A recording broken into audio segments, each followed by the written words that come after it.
Alright, here we go with Taj Poker Room Part 2, people. And in case you missed it, you can check out the exterior changes in Part 1 in the link below.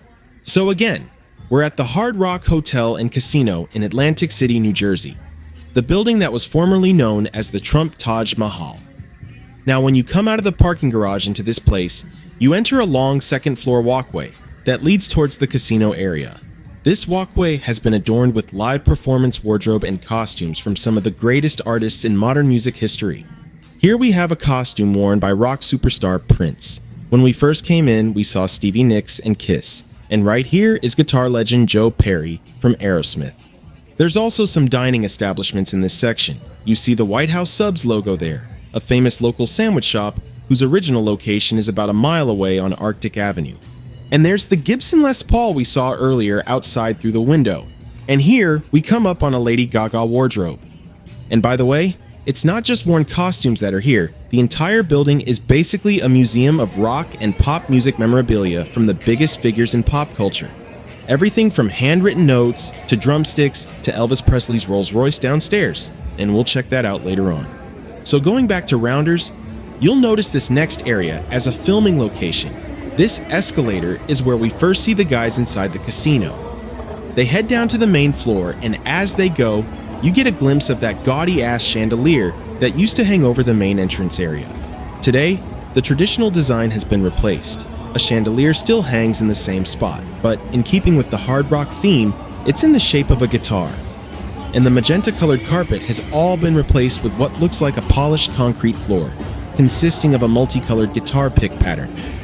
Once you get to the bottom of the escalator, you would have turned right to get into the poker room, just like Mike does in the film. And as you can see, this entire area has been fully redesigned, and literally nothing from 1998 remains in place here, not even the walls. So after breaking Worm's balls about how prison brought on some changes, Mike heads straight to the registration desk, which stood in the same spot until the room closed. That would have been right here at the entrance to this area. Players would come right here to sign up for a game and then head to the casino cage in the back to buy chips before they sat down to play, which would have been against that back wall and extending over towards the left. Right over here to our right, you can see these doors which head outside. That's the main driveway out there where we first came in during the last video and saw the giant guitar. When it was still the Taj, none of this wall here existed, and there wasn't a room here. There was a corridor that started to the left of these exit doors and then turned right along the inside of the exterior wall. That corridor was separated from the interior of the poker room by a half wall that allowed anybody walking along the corridor to see into the poker room itself.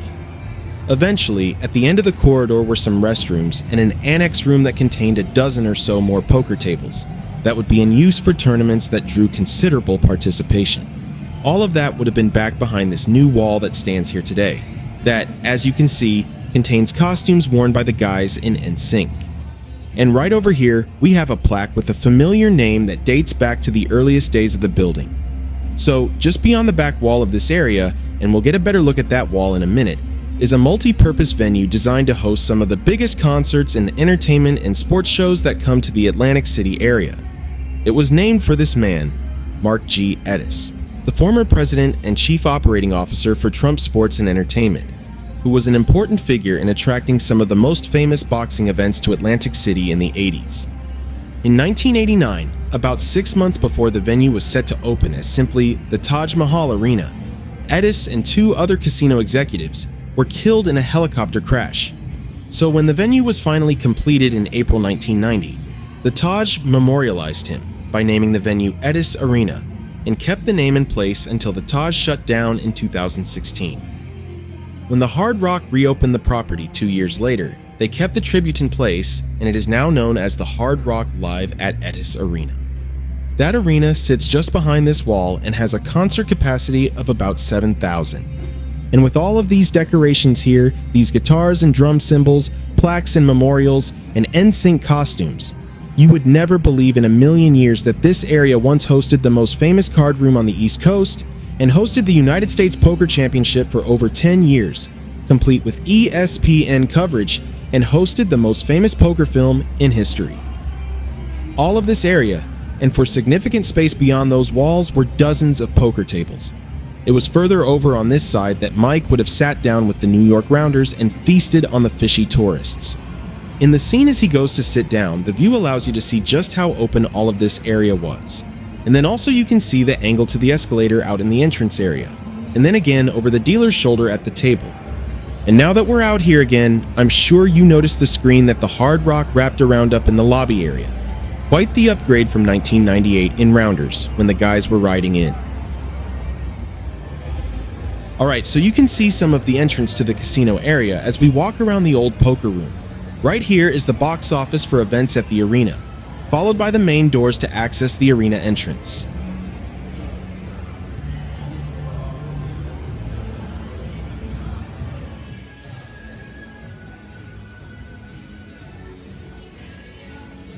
Eventually we see the start of some shopping areas, followed by the arena exit doors. And Rounders fans will appreciate this next spot. Worm treats Mike to the comp Noodle Bar, which they head to by leaving the poker room in this direction. Here is Yu, the present-day Noodle Bar in the same spot as in the film, in the now Hard Rock Casino. And now for some bonus location scouting. We're going into the main casino area to check out a spot from another 1998 film, coincidentally one that also featured Michael Rispoli from Rounders. This one was the mystery thriller Snake Eyes, starring Nicolas Cage and Gary Sinise. In a notable scene in which Cage's character Rick Santoro is trying to make contact with Julia Costello, he's getting logistics help from security using the casino cameras.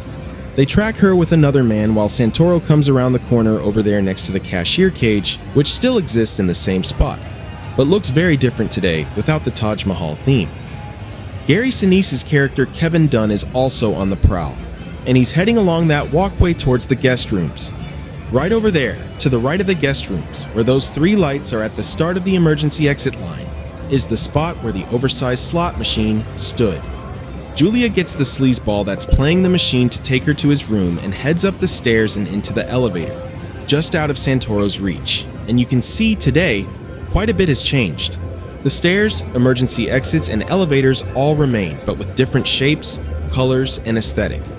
The gaming has been changed a bit, and all of the carpets have been removed. Just like with the poker room, this area is another reminder that Hard Rock inhabits the space now, and the Taj Mahal theme in Atlantic City is an ever-growing distant memory. Alright good people, if you made it this far, thanks for watching. If you enjoyed this now and then presentation, do me a favor and hit that like and subscribe, and check out some of the other videos we have on the channel. As an outro, I'm going to leave you with a few minutes of the museum-quality memorabilia the Hard Rock presents you during your visit, which includes some of these legendary New Jersey natives. And stay to the end to see the King's Rolls Royce. Be sure to check all of this out on your next trip to AC and book your stay at the Hard Rock. This place is fucking awesome. And as always, I'll see yous on the next one.